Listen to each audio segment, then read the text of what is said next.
A very good evening to one and all. It gives me immense pleasure to welcome you all to this episode of Futuristic Education. These are a web series dedicated to education.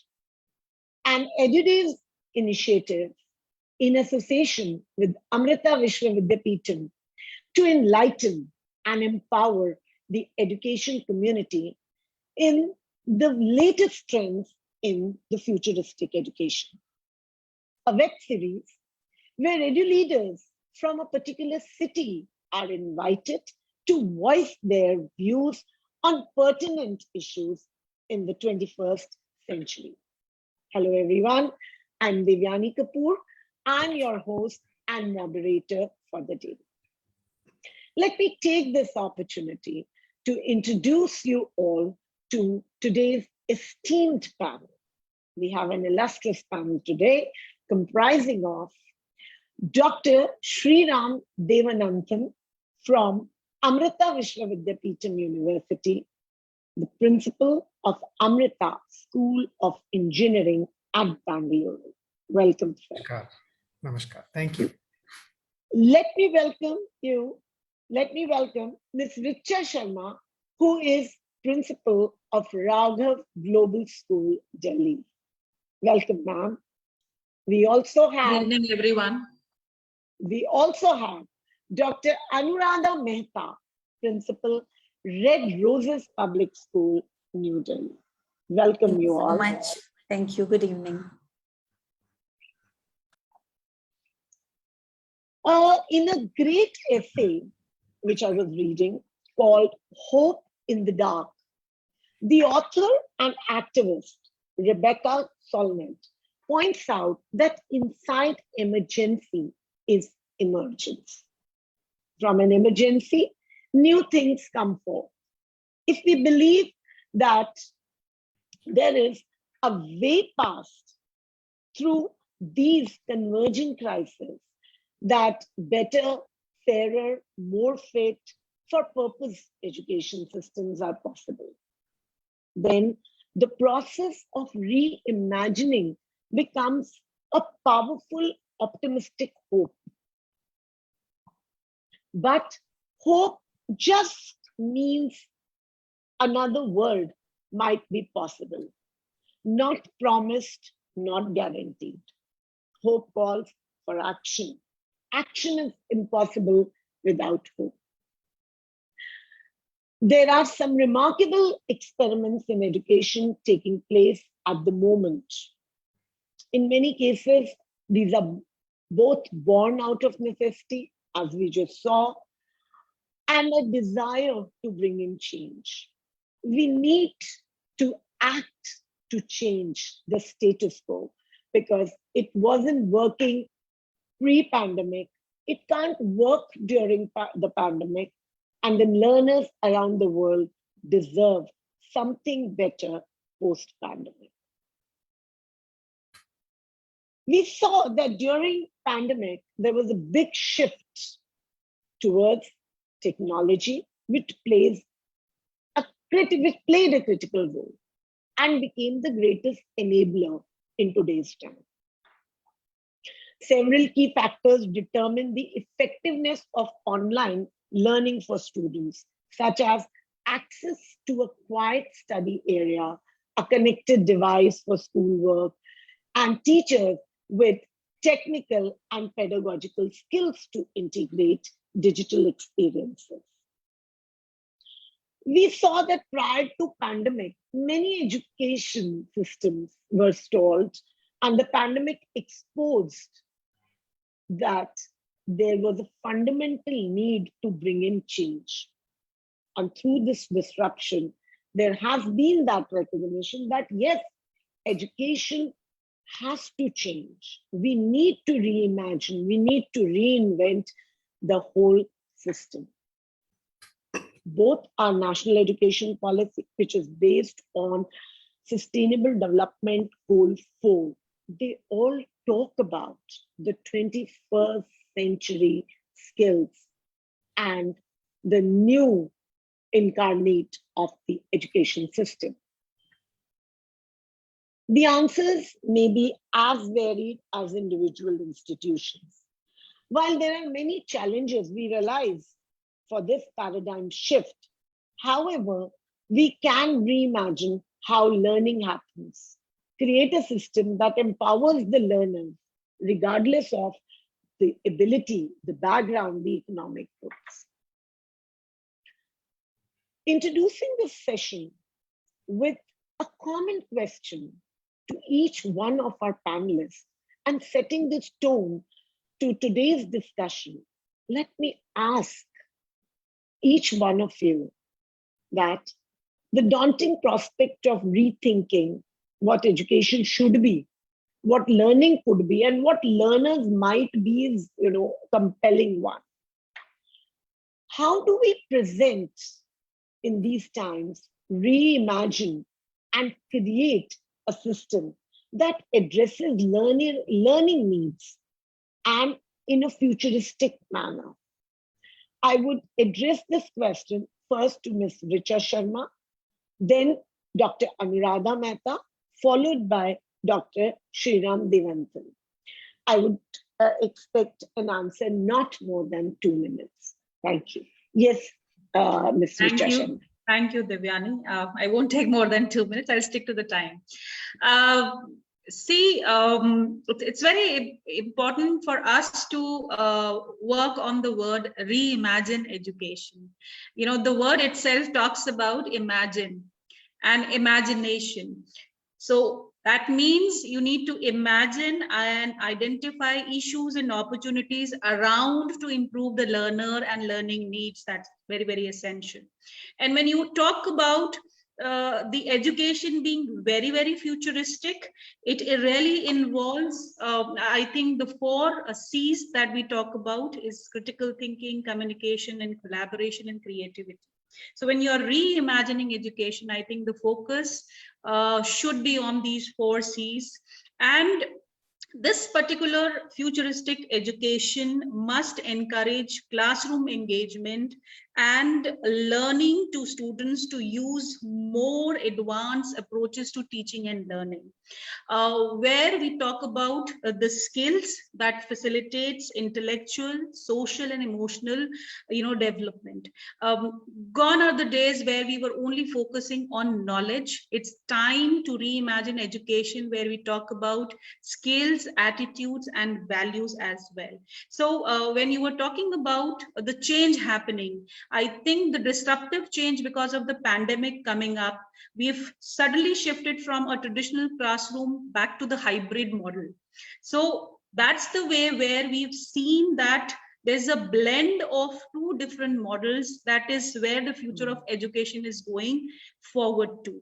So these, the skills that I've talked about, the learning approaches to teaching and learning that I talk about is definitely going to deal with the diverse learning needs, where you can collaborate with your colleagues, you can have you need to have a culture of consistency in your processes, where the focus is more on the child-centered mindset rather than the teacher-centered, setting up a time not only for the study skills, but also a support learning system, which is very much prevalent in the hybrid model. And also, you see, when I was talking about collaboration, we were talking about collaboration of taking help of an expert, a professional when it is required. So for me, I think this is what reimagining the futuristic education is all about.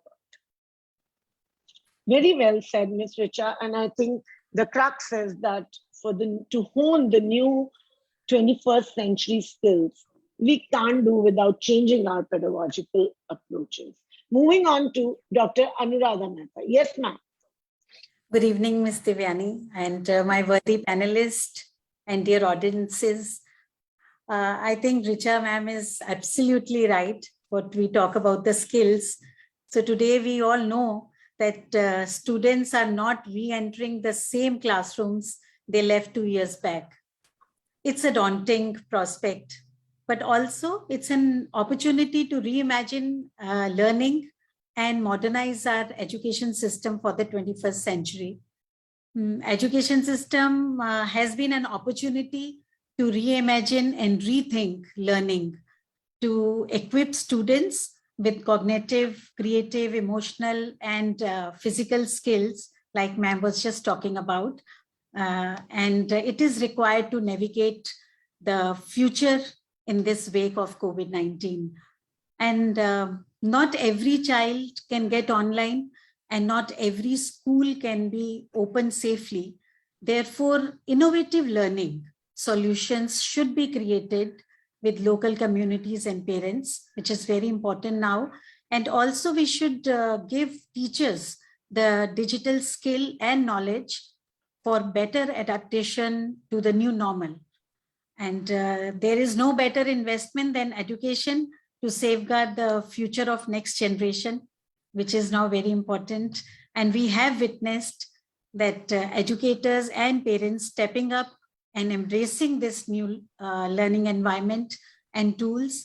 And we have seen the power of both playful and engaging approaches to stimulate learning and skillful development. So let's see and wait what happens next. Thank you. Absolutely. Absolutely. Thank you so much, Ms. Anuradha. I think very well said that it's important if you want the learner to become a lifelong learner. It can't be just about content. You have to empower him with cognitive, emotional, creative, problem solving, such skills. And to empower them with such skills, we need to prepare our teaching community as well. Thank you so much. Over to you, Dr. Sriram. Yes. Thank you, Devyani ji, and my namaskar to the fellow panelists as well. Thank you for your insightful comments, which have given a wonderful start and tone to this whole session. So I want to bring in a perhaps slightly philosophical perspective here. Now, one of my favorite quotes in the context of education is this from Mark Twain, who said, "I have never let schooling interfere with my education." And so I want to make a connection between this particular statement and the context of the school education and college education in India and abroad. What I see is that if you look at the educational experience of most students, whether it's in school or in the university stage, what is the enjoyable part of their experience and what is the not so enjoyable part of the experience? If I may even be so bold as to say, what is the slightly scary aspect of their experience? And the answer to the latter part, the slightly scary part, the one that causes anxiety, is examinations. I think this is a common experience for everyone. The enjoyable part, if you ask them, I think the answer is also clear: the playing, the socializing, the playgrounds, friends, and so on. And those memories last a lifetime. The exam memories don't last a lifetime. So now, if we ask, where are we giving more emphasis? Is it to the enjoyable part or to the not so enjoyable part? I think we know the answer. We seem to be giving more emphasis to the not so enjoyable part. So if we do that and we expect that the students would shine, I think maybe we need to think about, this is where the idea of reimagining comes in perhaps. Because if we say something is like a engineering and a re-engineering, there is an assumption that perhaps the imagination that is currently existing is not adequate or sufficient in some way. And so that is why we want to redo it. And so if we have to look at it from that perspective, then in what way do we improve that imagination? And the answer to me, it seems, is it cannot be very successful unless we include a very important section of the community, and that is the children themselves. Children have fantastic imaginations. And if we are going to dictate to them how they are going to learn, which I think we have been guilty of doing for a very long time, is it possible that we can actually include them in the design of the education experience, the education delivery? I think the answer is yes. And I think that is where I think we can reimagine. We have to be thinking along new directions now as to how we would actually do it. But I think our children are the biggest stakeholders in this, and I think they need to be involved in the design of the educational experience. Thank you. Yeah. I think so beautifully put it and so beautifully begun with the quote of Mark Twain. And very well said, when we talk about imagining education, we need, and we talk about keeping the child at the center, we need to collaborate with them. We are talking about collaboration as a 21st century skill. Why not collaborate with them and then make them as stakeholders and then reimagine education and do away with the quote, which that I was born smart, but schooling made me dull or education made me dull. This also brings me to my next segment. Thank you so much, sir. Where, we are talking about these lofty ideals, and we all know about progressive education, experiential education, and, what are the expectations out of education? We are very clear. And like from last few years, we've been very clear that, it's marks and grades or the potential and so on. Then why does there continue to be, such a gap between what we know and believe about learning and what we actually do in the classrooms? We are talking, when we deliberate and we talk about it, and then suddenly we go back to our classrooms and we are in that rut of marks, of syllabus. So how will that line become, diluted? So my next question to Ms. Richa Sharma is that, this kind of frustration where we see this gap, it creates a dichotomy. Why do you think? I mean, it's not how we tackle it, but my question is, why does this happen? We are all very aware. But the moment we go back, why is this happening? I believe that it's ingrained in the system that we generally prepare our students for the standardized tests. We associate ranks and grades to the successful achievement of learning. In fact, I would say that we encourage assessment of learning rather than assessment for learning. So that's a difference, that we need to understand. And why I say it's ingrained in the system, and the system obviously, comprises of all the stakeholders, the parents, the children, the management, and the teachers as well. So the shift is really difficult. Not impossible, but I said that we must understand the difference between assessment of learning and assessment for learning. Now, so far, when children know and they generally know only for those particular grades and attempting the standardized test that we are taking, that is where, there is a gap of between knowing and doing.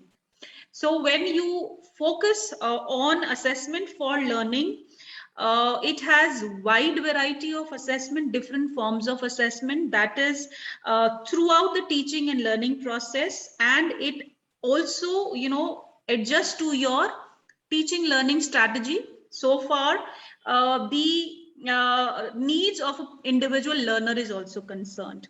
So priority here is given more on reflection and feedback rather than grades or marks. So I would say that it is the reluctance from the system side that we focus more on the standardized test there rather than focusing more on assessment for learning, because we've read about a very smart system which is called self-improvement directed system. Now, this self-improvement directed system in our classroom pedagogy is very interesting, which works in the form of a cycle. The first important thing is your plan. How you plan your teaching, your lesson, and your pedagogy. And once the implementation is there, the assessment is done to check your learning outcomes, you get a feedback, and then again you go back for the planning. Now, this feedback is not the feedback based on the marks or grades. The feedback is based on the individual performance of a particular topic or the content that you have seen. So from knowing to doing, how you are assessing you're using actually different forms of assessments. I think that's where the key role is, to shift to fill the learning gap of knowing and doing. I think very beautifully said, Ms. Richa Sharma, and actually bang on you said that, and I really liked and I highlighted it. Because of our system of standardized testing. And second, it's the difference we need to understand between assessment of learning and assessment for learning.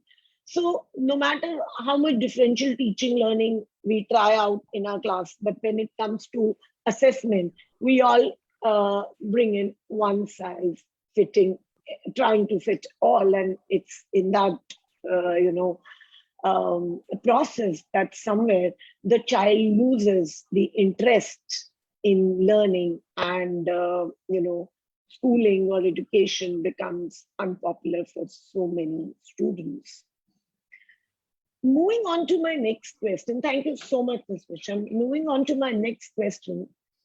A psychologist, I'm here looking at his research, psychologist David L. Gleason, research has shown that despite our very best efforts, again, it's a continuation, and believes that inclination of formal education is to overrun students and not to empower. The pressure is to perform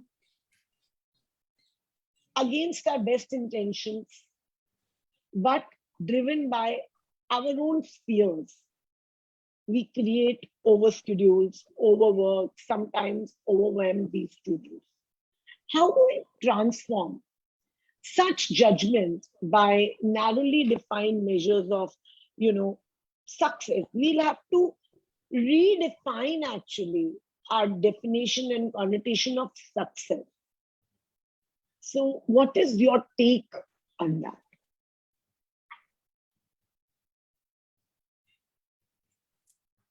Devyani ji, is this to me or to Anuradha ji? This is to Dr. Anuradha Mehta.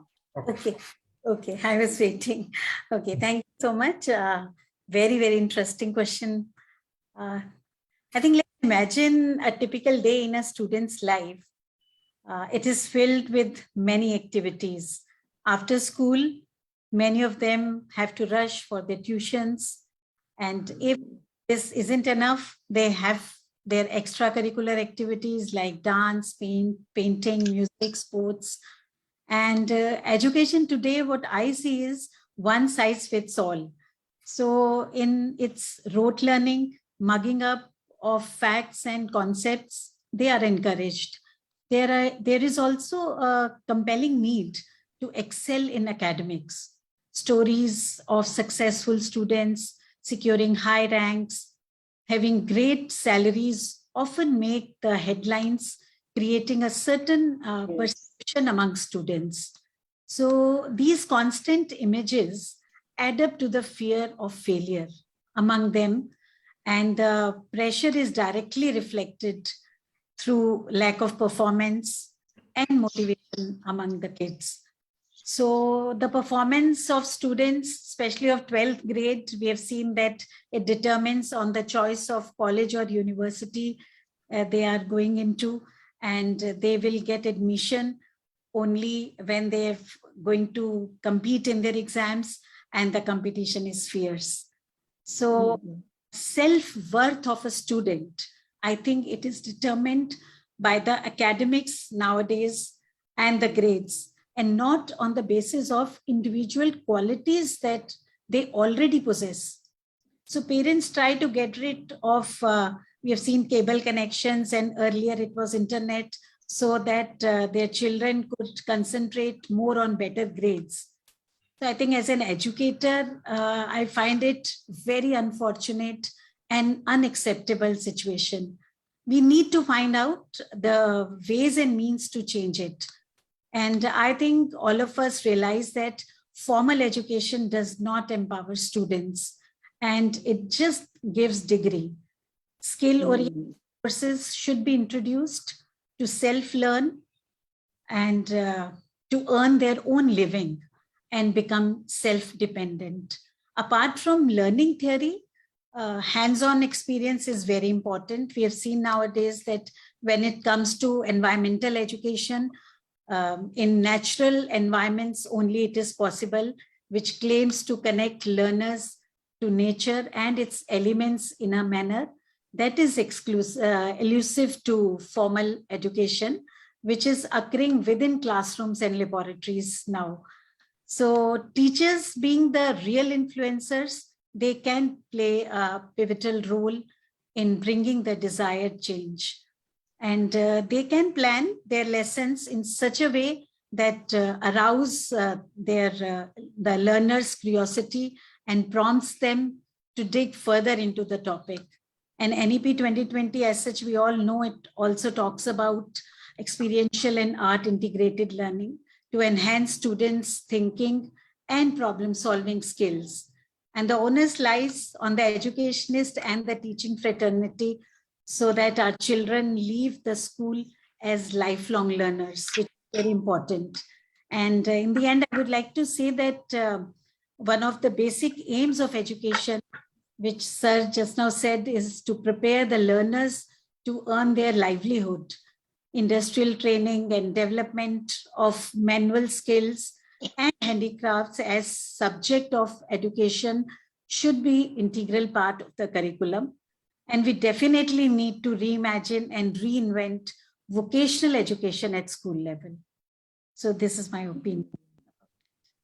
Thank you so much for, making our viewers abreast with the kind of gaps that exist. And I too feel that sadly, it has been, our education system has been testing and focusing more on memory rather than, intelligence. And however, if we go by it and if we take national education policy as a Bible, it's a beautiful and a robust document which actually gives you the roadmap to create students as lifelong learners by, as Anuradha just said, honing critical thinking and problem-solving skills. These are the two very, very, important skills that any human being needs to have, and it's best to nurture our students and equip them with these skills. Thank you so much, Ma. Moving on to Dr. Devanthan. Sir, as I just said, talked about the national education policy, I feel that if we want our students to become learners who can, thrive in turbulent, challenging times, they can apply critical thinking and come out with newer solutions, that will bring in a change. But again, as I said, when we talk about reimagining of education, so that will be what is important or relevant that has to be taught. Then how learning can be fostered. What are those learning spaces? How can we best utilize them where learning can happen at its best? And then for me, very important is to redefine how we measure success. Now, could you please suggest some steps, action-based steps that would lead to, in your classroom, to our listeners who are our educators, suggest some steps that would lead to, this deep learning of, and they could create meaningful learning spaces which benefits the students. Thank you, Devyani ji. You have given me a very tall task indeed, and something that has to be communicated in a few minutes. No, you can take First, more. so first of all, I want to piggyback on a couple of things that my fellow panelists have stated. One is the word ingrained that Richa ji had used. Very important, I think, for us to keep in mind. And then associating that with some of the gaps that Anuradha ji has mentioned. I want to keep that in mind in framing my answer. I will start by going back to our kindergarten and looking at our first steps in formal education, where we are shown a book and the teacher reads out A for apple and B for bat. And what we are doing there, if I may use the phrase meaning association or a concept association, the child is shown a picture and then given an auditory or a visual symbol, and the child is asked to associate the symbol with some object. And that's how the association gets cemented in the brain, the neurons are formed and so on. Now that is okay, but is that how we want to have learning defined for our entire life? The answer is no, very obviously. So now we have to think about, does our formal education support concept association only, or does it foster meaning construction? Now, meaning construction is very different from concept association. And so in what way are the current pedagogical methods supporting meaning construction? And I would make so bold as to say that we have a long way to go, because I've seen documentaries on Animal Planet or Discovery where chimpanzees can also do this, A for apple and B for bat. So I think we have to do, we have maybe done in a more sophisticated way. We have learned perhaps to do entire sentences to be associated with certain meanings. But that is different from meaning construction. Now, if we have to implement this, like you said, now what is it that we can do in the education institutions in terms of action? One suggestion I have, going back to what Richa ji said about something being ingrained, I think we should lose the rigidity. This rigidity, I think, has caught hold of us and we have let it get hold of us. And I think we should take steps to the maximum extent possible within the regulatory frameworks. I think there are enough flexible spaces. We should make use of that. We should become bold and courageous. And how do we act? How do we operationalize it? One thing I would like to say, I'm just creating an informal 3 C's here, that in terms of delivering education in an effective manner, I would say you need content, communication, and climate, if I may say it like that. Now, content is fine. I think we have enough and more. Communication, I think we have a long way to go in terms of both from the student side and from the teacher's side. Climate is reflective of, does the climate, the environment in which the education delivery happens, is it really encouraging the student to be there? If the student were given a choice of being there versus going out to the mall or to the playground or something, are they going to pick that class every single time? If not, why not? Why is it that they are averse to it? Why are they resisting it? Why is it that it's not enjoyable, that it's not attractive to them? And we have to think about how is that climate going to be changed and how do we make it fun? So this idea of separating the enjoyment from the formality of learning, I think that's not very, very desirable. Somehow it has happened, but now I think the education process has to become enjoyable. So if that's the case, then I'm just thinking in this actionable part, let us not just be sage, this model of sage on a stage for the teacher, I think must go. So can we embrace in a very courageous way co-creation of knowledge? Instead of just saying, I have these people in front of me, I am delivering. It's not like that. Let us co-create. If it's a history lesson, how do I communicate to the students that there are multiple perspectives of history? Just because I have an NCERT textbook doesn't mean that it's the truth. How do I get them to create representations of the facts of history itself? How do we co-create that? If it is mathematics, maybe there are multiple perspectives, one from modern, one from Vedic, and so on. How do I co-create? How do I stimulate that interest? So in that sense, I don't have to have the pressure as a teacher that I must know everything, that I'm a sage, an omniscient sage. No, let me be humble and say we'll co-create. Same way, from the student's perspective, let there not be pressure, let it be fun, and let it be perfectly okay for them to say, I don't know. And so that comfort level should come so that then it becomes fun, it becomes enjoyable in that. So my thought is that somehow we must lose the rigidity and bring in the climate that makes it absolutely fun. And if it takes a combination of playing while learning, absolutely, let's do it. Not just in kindergarten, not just in the nursery, but even in university. Thank you so much, Dr. Devananthan. And I think bang on, our panelists have satiated enough to our viewers and educators, telling them go beyond the rigidities, discuss with your team, sit with your principals, heads, and go leave the structure, go come out of that structure. To the educators, it becomes important. You don't have to wear that hat of I know all.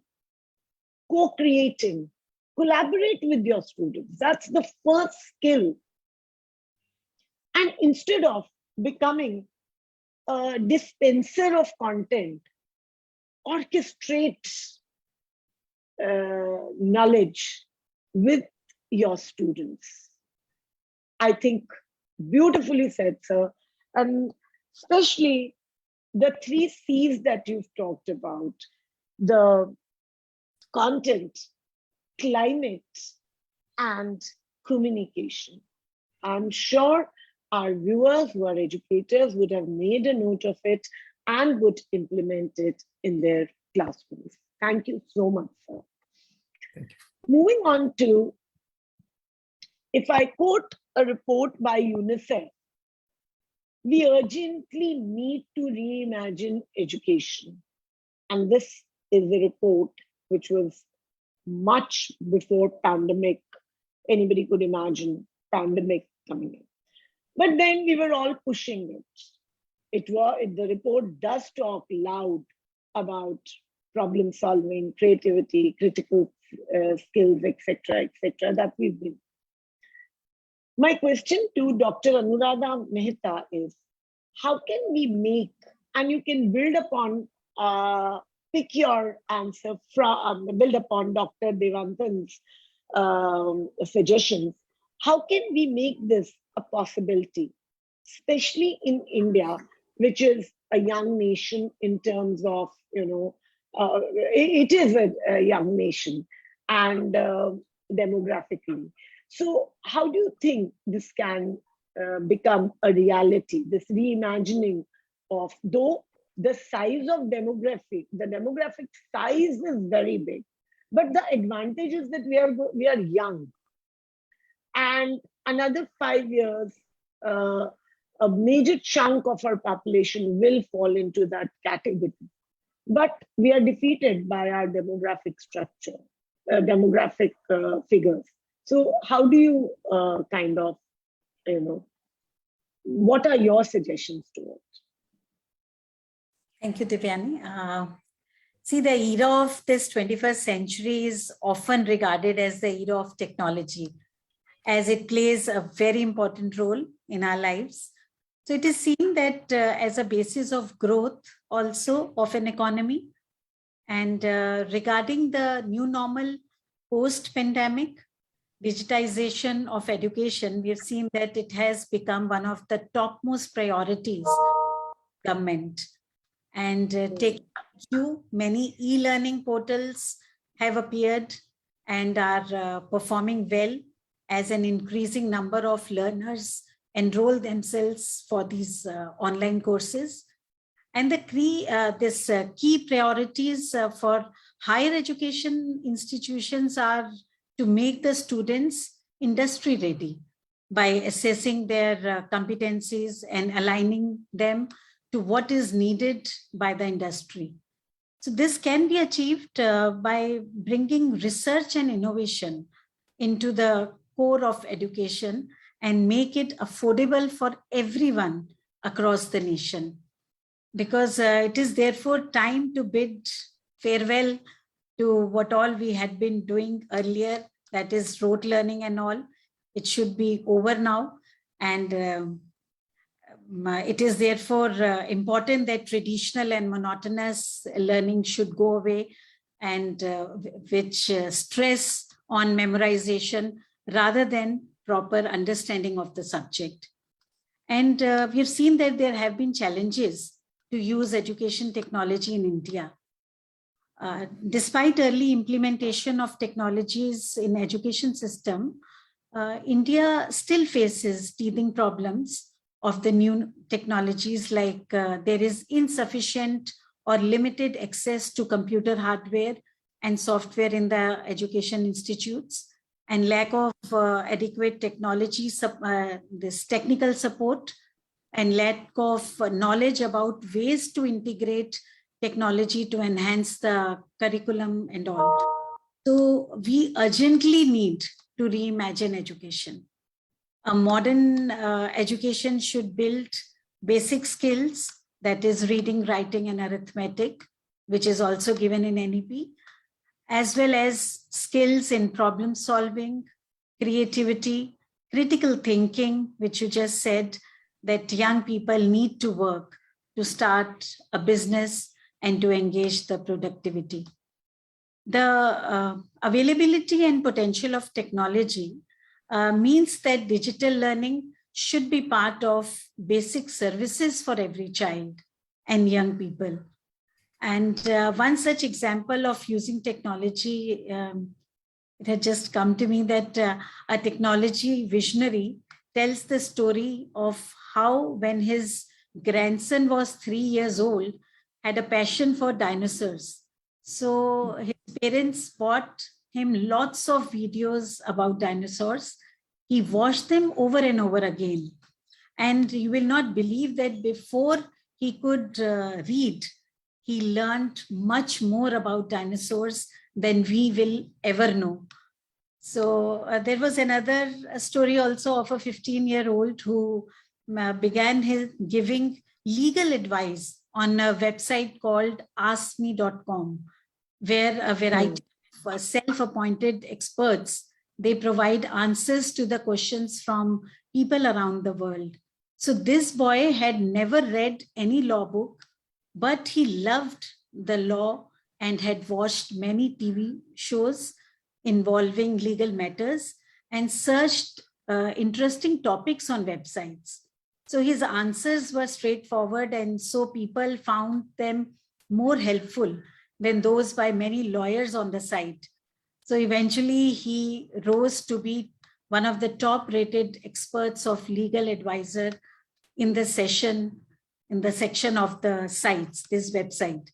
So we see that in the modern education, people around the world are taking their education out of school into homes, libraries, internet cafes, and workplaces, where they can decide what they want to learn, when they want to learn, and how they want to learn.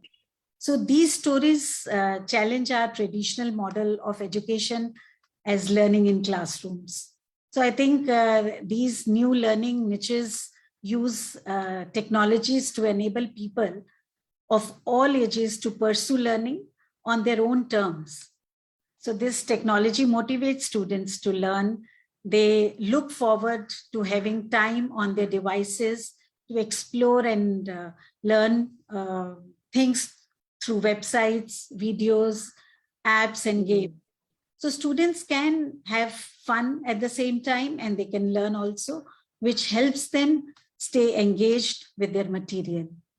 So technology can represent education in ways that help students understand latest concepts and ideas. So in this world facing a learning crisis, I think digital learning should be an essential service. Thank you. Yeah, thank you, ma'am. And when you were speaking, I was just listening and thinking about that. Yes, and a very, very inspirational and motivational story. But most of the time, when we are two things, when we are on an online learning mode, it's very important, as I always use this term, that to empower children with the art of discernment, because often on their own does more harm than good. So yes, exceptional cases are there, and hence they become case studies. So this aspect, and Dr. Devananthan, I want to ask you that, as ma'am was talking about modern education, and we spoke about young India, and I said that the demographic, the bandwidth will be very big of young India. But when we look at rural areas and areas with low tech environments, I'm sure here also there'll be many educators, because our show is so popular that people from far and wide come, and educators come to listen to the best practices that can be used. So how do we engage children in learning on a very large scale, especially in rural and marginalized areas where everybody has a smartphone, everybody has got mobile phone. So when we talk about technology integration, it becomes very challenging, because when the child is in the class, he is under a mentor, under a figure educator. That is where you were talking about a sage on the stage. So is there. But here, there are so many teachers there, and it's not about attending a class, Zoom class or Google Meet class. It is about understanding. So yes, India has become digitized, mobile phones and technology is there in everybody's hands. But how do we ensure and engage the children in that purposeful learning? Let's now look at the other side as well. We've spoken about progressive schools, we've spoken about big and niche aspects. Let's just come on the grassroots level. Ji, Dr. Thank you. My first thought is there is no one single answer, nor would it be a simple answer or a simple solution, but I think we would have to try many different things. I think our country is not lacking in brains. There are brilliant people in our country. We are blessed with that. But I think we need to now take advantage of the flexibility that NEP 2020 has brought us. And I think it's only going to get better. The flexibility will increase. Now, let me make it a little more practical and actionable, some suggestions. One, NEP 2020 has introduced the idea that modular learning is acceptable and that it is feasible. So now in university education, of course, they talk about the idea that, you could have someone studying for a couple of years and get a certificate. They study for 3 years and get a diploma, study for 4 years and get a degree and all that. That's very well. But I think it can go even more modular than that, because as you mentioned, if we have to really scale up now and reach across all corners of India to all remote locations, you have to understand the people there. They may not have the same kind of flexibility in terms of learning and being able to free up their time for 3 years, 4 years, 10 years, whatever it might be. And even during the course of a day, the children there, they may have their own specific household duties, which are absolutely essential for running the household. Even if they make a few rupees per day, it's very important there. And they cannot be pulled away from it. If you pull them away from it, you are pulling them away from the education also. And so now we have to look at how is it that the environment itself is thwarting or creating an obstacle for building resilience in the community. And the answer is that we need to give more flexibility. So if we provide some modular learning capabilities where we say that the students can put in this many number of hours, they come and get themselves tested at a certain time when they are ready. This system is already present in Eastern Europe. In Russia, for example, they do it. And so I feel that this is very important. This kind of modular learning gives more flexibility. It's okay if they take a little more time, a few more months or years, it's fine. We should not be too rigid that by the time they finish their 10th, they should be this age and so on. I think that rigidity should be reduced. The second point is that somewhere I think we have made a mistake of this dichotomy of professional education versus vocational education. And unfortunately, it has led to a lot of stigma, and it has led to a lot of differentiation in terms of the financial remuneration as well, the status in society and so on. So for example, looking at a plumber, an electrician, a carpenter, why is it that they seem to be ascribed a lower status? Why is it that they are ascribed a lower financial remuneration? That's because somewhere we have done this dichotomy. But then if you look at some Eastern European countries, there they have very good counseling in school where they give the choice to the students, and there is confidence in them in guiding and advising the students, because they know that it doesn't matter if they choose the vocation or the profession, they will still do well in life because the system supports it, society supports it. Now that's something that we need, because if we then mix these two, if we are able to do that, number one, the stigma is lost. Number two, the industry gains tremendously from it, because today we find that many students have a degree, but then when the company hires them, they are not deployable. They are employable because they have a degree, but they are not deployable. And the company spends another year in training them and so much money. And so what's happened? Because they've not picked up that hands-on experience.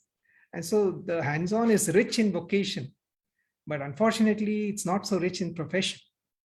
So if we can bring a happy marriage between these two, I think the country can gain a lot.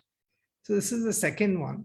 And the third point I would like to say is that somewhere, something that Amrita University has recognized and implemented, that it's not just about education for a living, but education for life. I want to put it in a slightly different way, that when you look at higher education, HIGHER, now, what is high and higher about it? We need to think about that, because today I think what it has become is HIRE, higher education. That means you want to be hired, you want to be employed. So what is high about it? And I think we need to ponder over this. So the aspiration behind education, has it been lost? Is the aspiration simply for getting hired? I think I'm hopeful that it is not just that. I think our country is a leader of the world, and I think we have had such lofty thoughts in the past. We cannot lose that. So surely we can do much better. It's not just the aspiration to be hired, but to go higher and higher. And so if we understand that, what we can introduce in the system is that along with the technical and the domain knowledge, one, we need to understand how they can see a connection between what they are learning and what they're going to do in future. One, either as responsible citizens, or two, in terms of their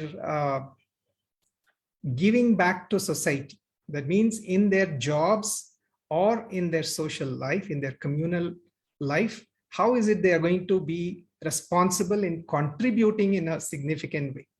So they contribute economically, they also contribute socially and spiritually. So if we can do that, then it's really higher education.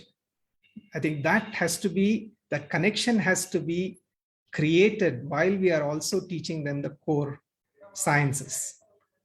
Thank you. Thank you so much, sir. I mean, so much of insight into that how education in the 21st century has to be seen And we do realize that the purpose of education somewhere was lost as just becoming a tool for job provider instead of making them learners for life. Now, yes, the document, National Education Policy, does talk about, and it gives a lot of leverage where we can implement, as we were talking, instead of just being higher, we go higher. We actually aspire for, a better us. Now, things like apprenticeship, which used to be at one point way back, before getting a job, a person had to be an apprentice under a skilled person. Now that was lost because somewhere degrees, replaced them. And very rightly said, the person may become employable, but he then succumbs to the needs of the organization, and the organization spends a year training them, working on them, and yes, that is very important. But I want to also ask you, sir, that we are still battling, when I was referring to the rural and the marginalized areas, the areas where we are still battling with the back to school problems and dropout rates. What is your suggestion where children don't even complete their full, leave aside the degree courses? They don't even complete their schooling. What is? Sure. I'll give a very brief answer based on an experience within our university. So we have a center that specializes on women empowerment through vocational education and training. This is focused entirely on the rural communities in India. And they have made use of modern technology such as haptics, kind of the way you see simulators for Sony, Wii, PlayStations, and so on, video games, where you can, you might be playing ping pong or table tennis. Now you hold this bat or table tennis racket in your hand. There is no actual ball, but you can feel the vibrations in your hand. So we make use of technologies like that to actually teach things like plumbing, carpentry, fabric painting, and so on to women across the country. And this has been hugely successful. We even taught them masonry and things like that, which traditionally nobody would ascribe to women in India. And now this has been successful because this is scalable. They don't have to come out of their homes. We go there to the villages. We set up a trailer or something. We set up there. We have the computers. We have the haptics equipments, the simulators. So it gives you the virtual reality training. When they get to a certain stage, then we bring in the actual experts. We might bring in a professional carpenter, a fabric painter, and so on. And then they just kind of move naturally because they have the confidence at that time. Now, this way, they are able to manage their household duties. They are not pulled away from their income generation or their household duties. They can still take care of their kids, but they still progress in terms of their education and learning. So likewise, if we can bring the education to the villages, I think we bring more flexibility. So they are not pulled out of their natural requirements in contributing to their family's income and all that, but they can still progress. Thank you, sir. Coming to an end, now we come with the question and answer round, where our viewers can directly ask any of their queries or questions or doubts to the panelists. Do we have, Ms. Deepika, do we have any viewers who want to address any panelists with their queries? Dear participants, if you have any questions, kindly raise your hand so that we could allow you to directly ask the questions, and make sure to introduce yourself while asking the question and to whom the question is addressed.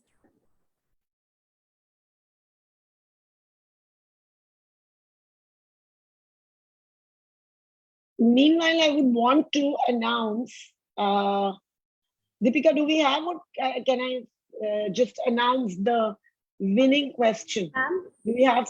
Yeah. we have Miss Meenu Kaur. She wants to ask a question. Ma'am, please. Please do. Please do. Good evening, everyone.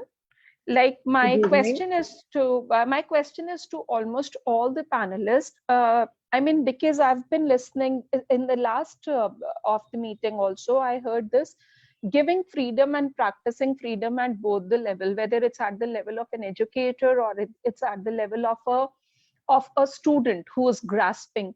But my question is, are we really giving that space? Because I'm myself a teacher and I'm working as a coordinator as well. So many a times, ma'am, I find restrictions, and those restrictions, maybe I completely agree with this, that those restrictions are part and parcel because we cannot give the free space to students as we want. So is there any perfect solution to bring this problem to an end? Because yes, definitely, if education goes beyond the four walls, or if it is removed out of all the constraints and all, definitely it will bring out a positive and a like really a wide effect. But how to practice that? This is a question which worries me on and off. Thank you so much, Miss Meenu. Since everyone cannot answer it, I will pass this question to Miss Richa. Miss Richa. She can address this question. Thank you, Meenu Kaur. I would address as freedom, giving that freedom and space to children is very, very essential. And, I think if you plan your class very well and the kind of learning approach you would like to address in your class, I think that is where the key to this freedom lies. So a very simple example, I would take it as think of having a design thinking learning approach in your class. Now, what are the key, ingredients here, the components here? The first one is, let children understand what are the challenges and opportunities around them. Let them explore the core problem areas, how they could ideate. Now, when you are working on this learning approach, you will find that lots and lots of opportunities and freedom and space is given to children to explore, to ideate and to create. I can understand that, yes, there are constraints of time that has been given to you by the school, because we work on a limited planner or maybe a timetable or a class. But of course, if your planning and execution of your lesson is very well organized, so when children are ideating, they are creating and they are testing the solution to that problem, you will find that children really come up with lots and lots of ideas which are beyond our possibility. Sometimes they come up with impossible things, but that's where the key is, the key to innovation lies. So I believe that freedom is definitely possible, and it's just our immunity to change, because again, the mindset that it's not possible in the class, it's not possible because we are planning for the standardized test, it's not possible because we have the constraint of the syllabus or the curriculum that we have to complete.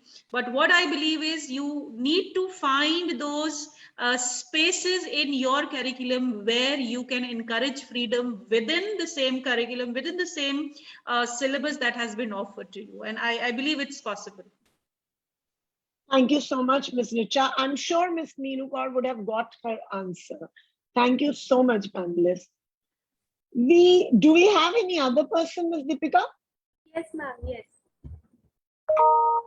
Mr. MD Zakat. Yes, sir. Yes, Mr. Zarkar. Thank you, Ma'am Divani Kapoor, and thank you to your revered and respected panelists. Very, very nice deliberation this evening. My concern is that, well, when we talk of reimagining the whole of the education system, it's more of realigning the whole of the education system.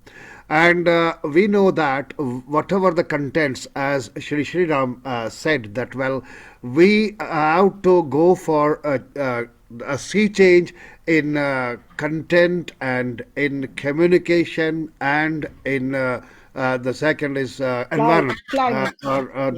Yeah.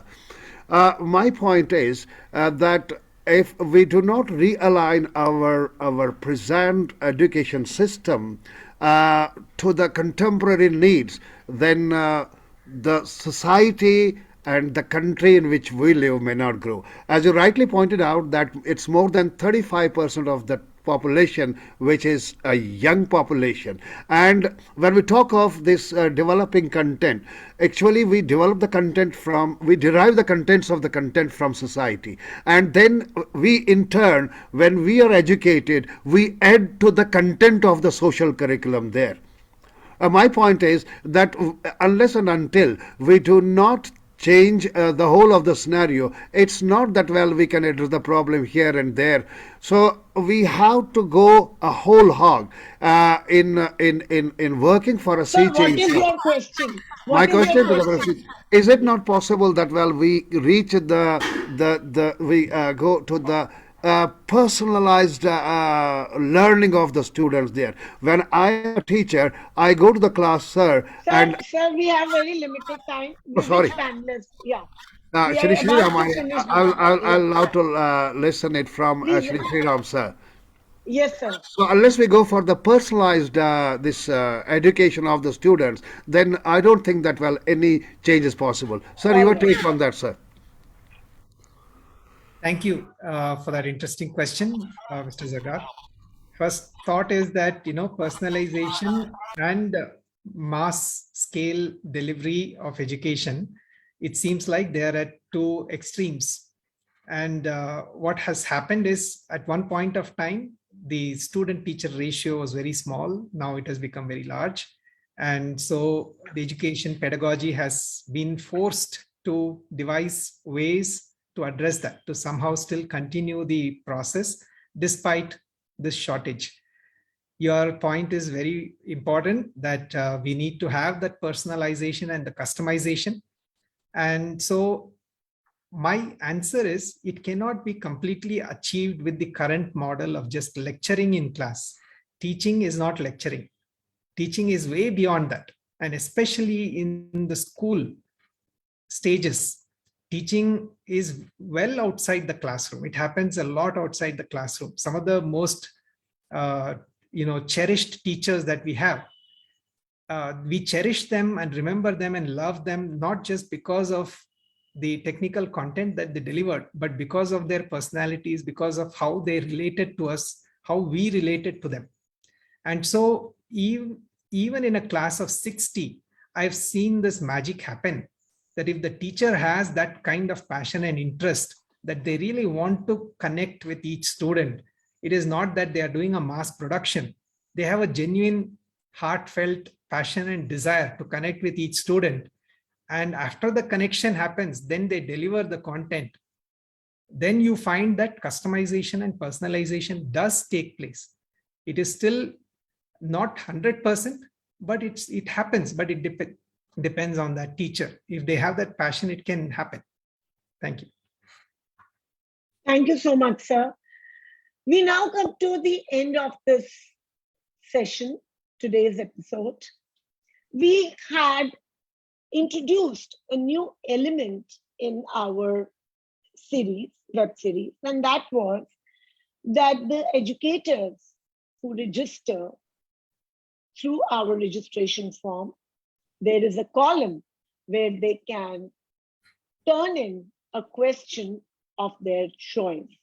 And our team of experts reviews all the questions and comes out with a winning question. And that question would be awarded a certificate of merit and a surprise gift from Amrita Vishwa Vidyapeetham. Incidentally, today's winning question is by Seetla Lakshmi Vishwanath, who also by default happens to be an educator from Amrita International Vidyalayam. And I'm very happy that the nascent award that we had introduced is going to her. Now, her question will be addressed to all the panelists. The winning quest, congratulations, Ms. Sheetla Lakshmi Vishwanath. Your question was, how do we build integrity and creativity into the curriculum when we reimagine education for students as well as teachers? We have been deliberating a lot on this, but to bring this to a closure, may I please request Ms. Richa to address this question, and then Dr. Devanathan, you would probably close with it. Yes, Ms. Richa. I believe creativity is one of the 21st century skills that we need to develop in our students. And as I mentioned, that the learning approach of design thinking, when you talk about and bring this learning approach into your system, it enhances definitely the creativity, because you're encouraging children to think out of the box. You are encouraging children to explore the challenges that they are facing in day-to-day life. You are encouraging children to explore and ideate that how such problems, could be solved. And creativity lies in getting the solutions to the problem. So when children are ideating, they are introspecting, they are creating solutions to the problem, and they're testing it in times, right? The project work they've been doing. I think that's what is the key to enhancing the creativity. Another important aspect of developing integrity and creativity is building your curriculum. And I would say that, in my school, we have integrated our curriculum with the UN Sustainable Goals. Now, those UN Sustainable Goals talks about the issues across the world that we all been facing. So globally, as a global citizen, how creative I can be to make my life and life for tomorrow, the citizens of future, comfortable to live in, to talk about the environment, to talk about the issues of health and education, find creative solutions to all this. So I believe that design thinking learning approach is something very close to my heart. And I believe this is something that helps to develop integrity and, inculcate creativity in students as well. That's my take on this. Thank you so much. And what do you have to say, Dr. Thank you. What a lovely question, because this shows that Dr. Sita Lakshmi is not taking anything for granted. She's curious, and that is one of the loveliest traits a human being can have. She's not saying that I've learned what there is to know.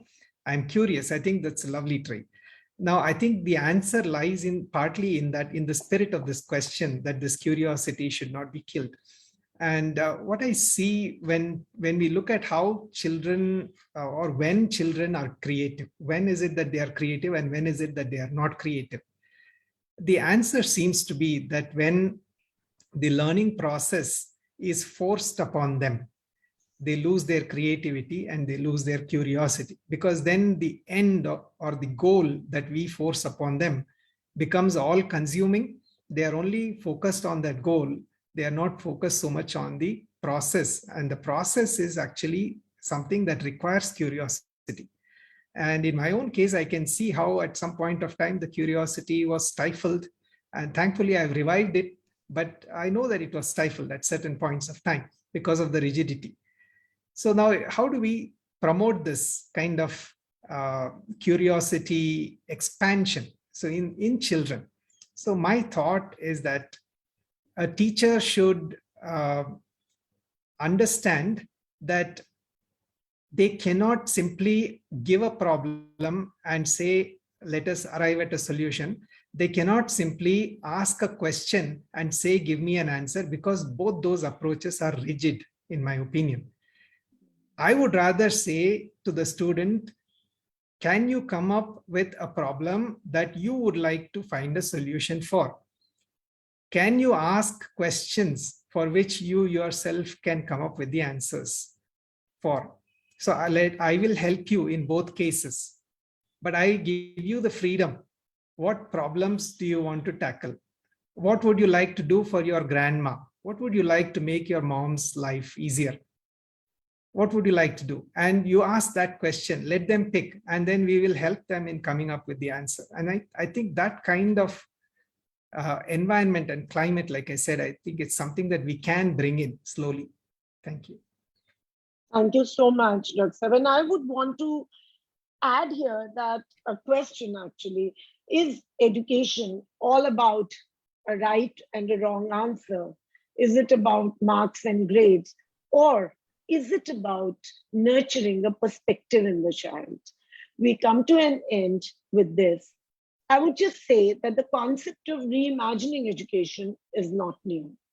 Well before the pandemic, many educators expressed interest and their desire to consciously, evolve the existing system.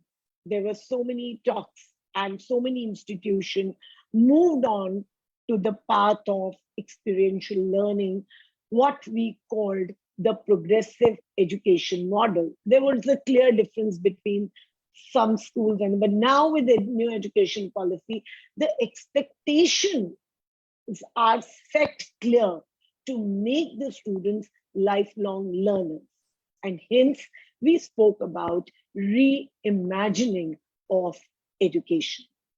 Every child has that right to great education. Across the globe, we see there is growing recognition that education systems have opportunity to build on the successes of traditional, remote, and hybrid learning and create some very robust hybrid learning education modules and systems.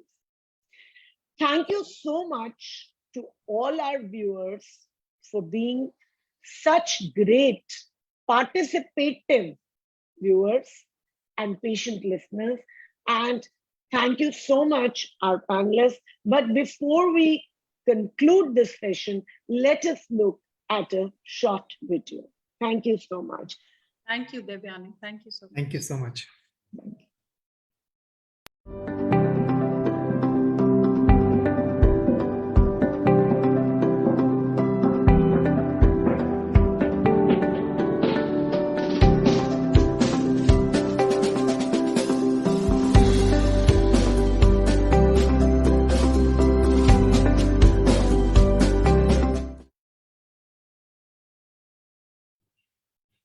Thank you so much.